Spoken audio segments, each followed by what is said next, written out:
Assalamualaikum warahmatullahi wabarakatuh. Halo semuanya, ketemu lagi nih di video pembelajaran Ibu. Jadi pada video ini Ibu akan ngejelasin lanjutan dari materi sebelumnya, yaitu pada video ini Ibu akan menjelasin mengenai materi gelombang bunyi.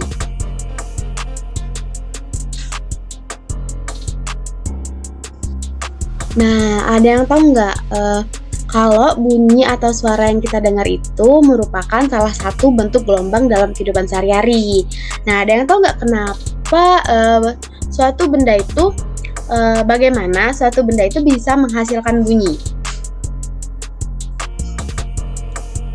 Jadi, suatu benda itu bisa menghasilkan bunyi atau bunyi benda tersebut itu berasal dari benda yang bergetar.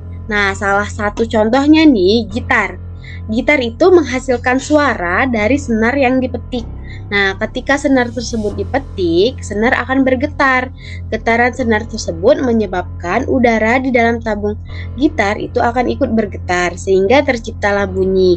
Nah, getaran yang dihasilkan itu juga ada pada frekuensi yang tepat dong harusnya, karena jika frekuensinya di bawah ambang batas dengar manusia, maka bunyi tersebut tidak akan terdengar. Jadi frekuensi yang dihasilkan oleh suatu benda itu merupakan frekuensi tertentu yang mampu didengar oleh manusia. Nah, dan pada video ini juga kita akan membahas mengenai cepat rambat bunyi, sumber bunyi, efek Doppler, resonansi, pelayangan bunyi, dan intensitas dan taraf intensitas bunyi. Langsung saja ke yang pertama, yaitu cepat rambat bunyi. Nah, gelombang bunyi ini sebenarnya pada dasarnya itu tidak berbeda dengan gelombang lainnya. Gelombang bunyi juga memiliki komponen gelombang, sama seperti gelombang pada umumnya, seperti amplitudo, frekuensi, periode, fase, panjang gelombang, dan cepat rambat gelombang yang sedang kita bahas ini.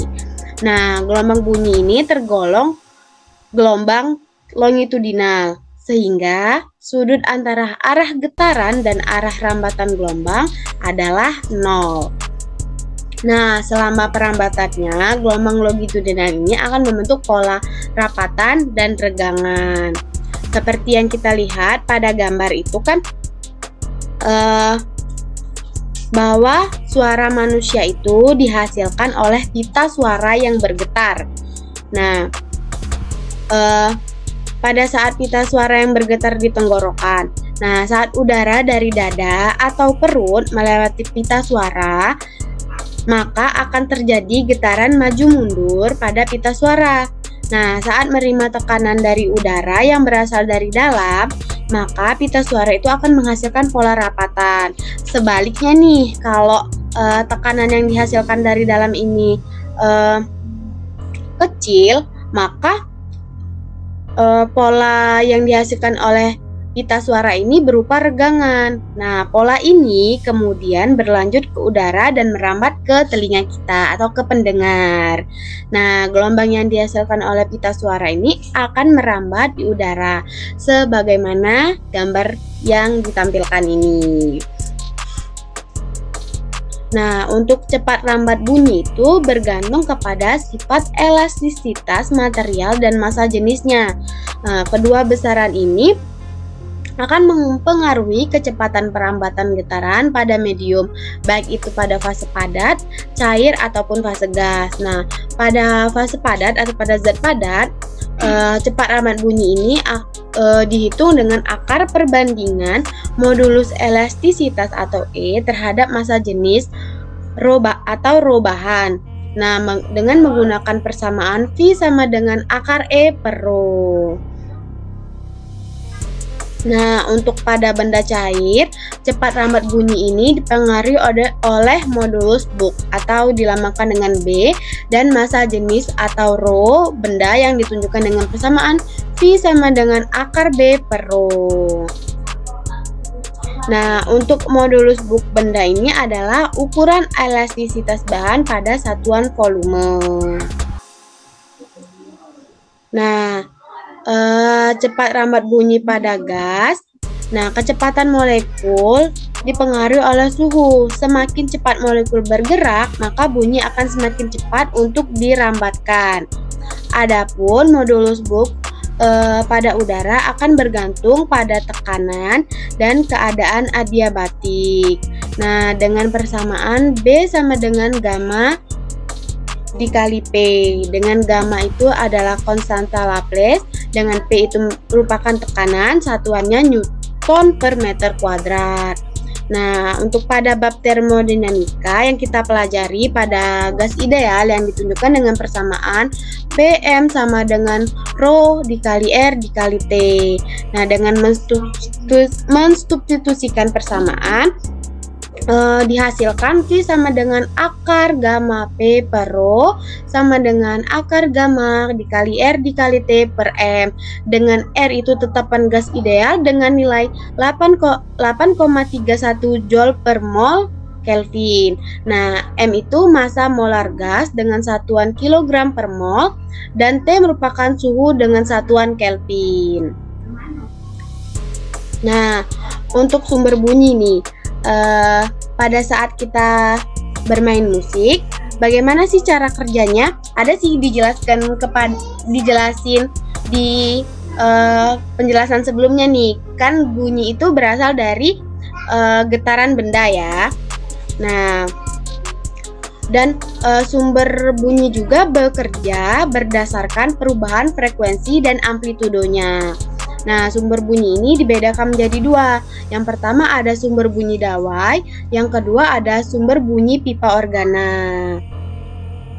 Nah, pada sumber bunyi dawai ini contohnya pada saat kita memetik dawai atau senar, kita akan menghasilkan gelombang yang namanya gelombang stasioner. Nah, dengan ujung terikat yang merupakan hasil dari superposisi gelombang. Nah, frekuensi yang dihasilkan ini akan beresonansi dengan udara di sekitar dan sampai ke telinga kita. Nah, nada dasar pada senar yang dipetik adalah nada dengan panjang setengah lambda. Dan nada atas pertama adalah nada dengan panjang 1 lambda. Nah, pola ini akan terus-menerus naik dengan beda itu setengah lambda. Dengan besarnya frekuensi nada ke N atau Fn, dawai dapat dinyatakan dengan persamaan Fn sama dengan V per lambda N sama dengan N per 2L dikali V. Dengan F itu frekuensi dengan satuan Hertz, V merupakan cepat rambat gelombang dengan satuan meter per sekon, lambda N dengan panjang gelombang bunyi dikali dengan satuan meter, L merupakan panjang dawai dengan satuan meter, dan N bernilai 1, 2, 3, dan seterusnya. Nah, cepat rambat bunyi atau V ini pada dawai ini juga bergantung pada tegangan dawai atau F, dan massa dawai atau M, dan panjang dawai atau L. Nah, yang untuk sumber bunyi yang kedua yaitu sumber bunyi pipa organa. Nah, sumber bunyi pipa organa ini terdiri dari dua. Yang pertama ada pipa organa tertutup, pipa organa tertutup, dan yang kedua ada pipa organa terbuka. Tapi di sini kita akan membahas yang pertama yaitu pipa organa terbuka. Maaf, di slide itu typo, yang sebenarnya itu pipa organa bukan pipa organa. Nah, untuk pipa organa terbuka ini merupakan pipa dengan kolom udara tanpa penutup pada kedua ujungnya. Nah, sama seperti penjelasan pada dawai tadi, frekuensi pada pipa organa ini dimulai dengan panjang gelombang setengah lambda dan terus naik dengan beda setengah lambda. Nah, untuk sehingga persamaannya itu sama saja seperti persamaan sumber bunyi pada dawai, yaitu Fn sama dengan V per lambda N sama dengan M per 2L dikali V. Nah, contohnya untuk pipa organa terbuka ini ada pianika dan trompet. Nah, untuk sumber bunyi pipa organa tertutup, sumber bunyi pipa organa yang kedua yaitu pipa organa tertutup. Jadi pada pipa organa tertutup ini salah satu ujung dari kolom udaranya tuh berada dalam posisi tertutup. Nah, dengan hubungan panjang gelombang dan panjang kolomnya itu dinyatakan dengan Fn sama dengan 2N-1 per 4L dikali V. Nah, selanjutnya ada efek Doppler. Nah, efek Doppler ini menjelaskan fenomena yang berkaitan dengan pergerakan sumber bunyi terhadap pendengar yang relatif satu sama lain dan menyebabkan frekuensi yang didengar ini berbeda dari frekuensi yang dihasilkan oleh sumber bunyi. Nah, misalnya nih, ketika sebuah ambulan yang membunyikan sirenenya bergerak mendekati seseorang yang sedang berdiri di bahu jalan, maka bunyi tersebut akan semakin jelas atau semakin tinggi kan. Nah, ketika ambulan tersebut bergerak menjauh, maka bunyi sirine juga akan terdengar semakin mengecil. Nah, itu merupakan penerapan dari efek Doppler. Nah, dengan efek Doppler ini perumusannya Fp sama dengan V plus minus Vp per V plus minus Vs dikali Vs.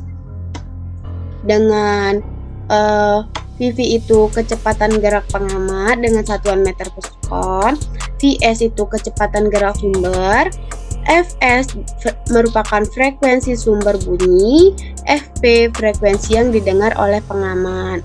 Nah, kecepatan pengamat atau Vp akan bertanda plus apabila mendekati sumber dan akan bertanda minus apabila menjauhi sumber. Sedangkan untuk Vs menunjukkan kecepatan gerak sumber. Vs itu akan bertanda plus apabila menjauhi pengamat dan bertanda minus apabila mendekati pengamat. Nah, selanjutnya ada resonansi bunyi. Nah, resonansi bunyi itu merupakan peristiwa ikut bergetarnya suatu benda akibat getaran yang dihasilkan oleh sumber bunyi.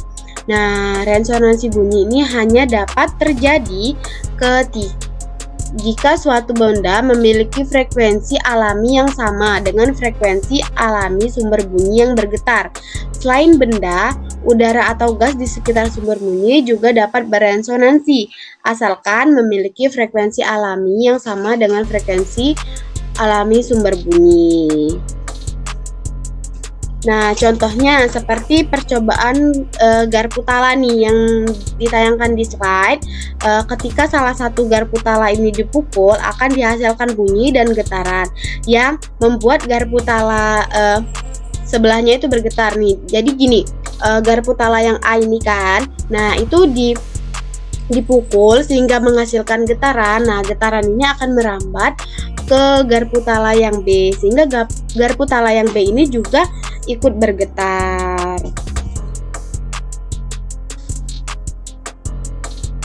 Nah, selanjutnya ada pelayangan bunyi. Nah, pelayangan bunyi ini merupakan fenomena di mana interferensi yang terjadi antara dua gelombang yang memiliki amplitude yang sama namun frekuensinya sedikit berbeda. Nah, kayak yang ditayangkan di slide kan, seorang polisi nih sedang membunyikan peluit. Nah, bunyi melengking yang kita dengar sebenarnya itu tidak berasal dari satu frekuensi saja, tetapi dari berbagai frekuensi dan seringkali terdengar suaranya pelan dari pelan kemudian melengking kan. Nah,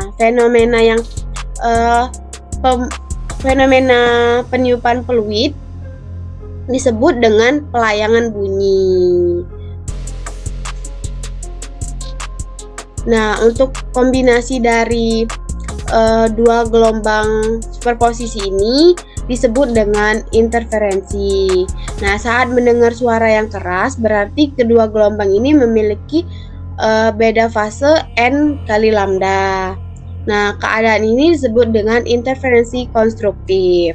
Sedangkan bunyi yang didengar lemah di awal tadi ataupun di akhir dikarenakan kedua gelombang memiliki beda fase yaitu N lambda per 2 dengan persamaan Fn sama dengan mutlak F2 min F1 dengan Fn itu frekuensi layangan bunyi, mutlak F2 min F1 itu frekuensi benda yang berinteraksi. Nah, selanjutnya ada intensitas dan taraf intensitas bunyi. Nah, telinga manusia ini memiliki batas atau ambang pendengaran yang berkisar antara 10 sampai 12 watt per meter kuadrat. Nah, apabila kurang dari batas tersebut, telinga itu tidak dapat mendengar bunyi dari sumber bunyi. Nah, untuk ukuran kekuatan dari bunyi itu dinyatakan dengan istilah taraf intensitas bunyi. Taraf intensitas bunyi ini merupakan logaritma perbandingan antara intensitas yang diukur dengan intensitas ambang pendengaran yang secara matematis dinyatakan dengan persamaan TI sama dengan 10 log I per I0. Nah, untuk taraf intensitas bunyi ini memiliki satuan desibel atau yang disingkat dengan dB. Baiklah, mungkin itu saja sedikit penjelasan dari Ibu. Nah, untuk materi lebih lengkapnya bisa dibaca di modul. Dan semoga dapat dipahami. Sampai jumpa di video selanjutnya.